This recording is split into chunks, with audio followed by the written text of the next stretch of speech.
Well, hi, Bob Maddox.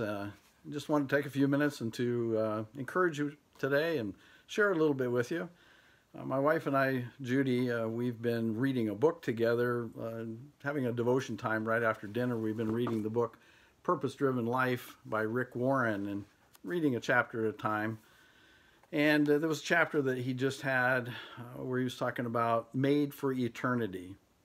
And it's caused me to stop again and think a little more about my eternal perspective. He starts off with a passage from Ecclesiastes chapter 3 verse 11 where God says, I have put eternity on the hearts of man. But he also has a great quote by Abraham Lincoln where he says, surely God would not have created such a being as man to exist only for a day. No, man was made for eternity. You know, it really has caused me to think back on C.S. Lewis, who was a guy that's had a huge impact on my life, but on the lives of hundreds of thousands, if not millions of people. A guy who was an agnostic, who through study came to the point of believing in Christ, the resurrection of Christ, gave his life to Christ. But he was one who was passionate about having an eternal perspective, an eternal mindset, and how that changes everything. C.S. Lewis had a big impact on another friend of mine, Randy Alcorn, which, again, many of you know and have read Randy's stuff.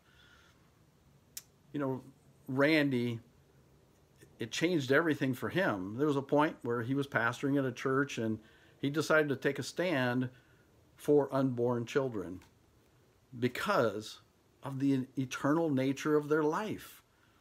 And because of that stand, he had to leave his job as a pastor and step out into the unknown, no job, no insurance, didn't know where everything was going to come from, how it was going to happen. But because of that eternal perspective, he made that decision. And if you know anything about what took place, I mean, Randy's writings have impacted, again, hundreds of thousands of people's lives. And he named his ministry Eternal Perspectives Ministry because it changed everything about how you see life and what you do every day. You see, the tragedy of our culture today is that we are so short-sighted. It's interesting to me that we're all concerned about the stock market right now. And anybody who is a financial consultant and dealing with the stock market will tell you, in the stock market, you play the long game. You don't panic and freak out about things today, but decisions you make today make a difference in the long game, but you make those decisions based upon the long game. It's interesting that we get that about the stock market, and sometimes we don't quite get that about life.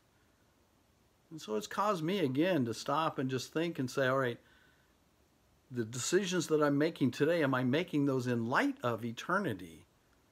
Because they're important. They make such a huge difference. Unfortunately, too many times, the only time we think about eternity is at a funeral. Rick Warren, in his book, there's a couple of things he shared here. So he said, where he said, when you live in light of eternity, your values change. Your use of time and money more wisely. You place a higher premium on relationships and character instead of fame or wealth or achievements or even fun. Your priorities are reordered. Keeping up with trends, fashions, popular values just doesn't matter as much anymore.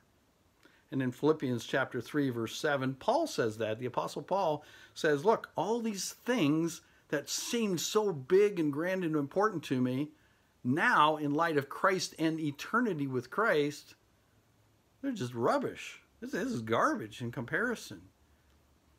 And again, just a great reminder, encouragement to me to say, am I living this day in light of eternity? The decisions I'm making today, which make a difference in eternity, but it makes a difference now because of that mentality of eternity. Well, good thing for me to think about, good things for you to think about. And I do pray that you have a great day today. See you later.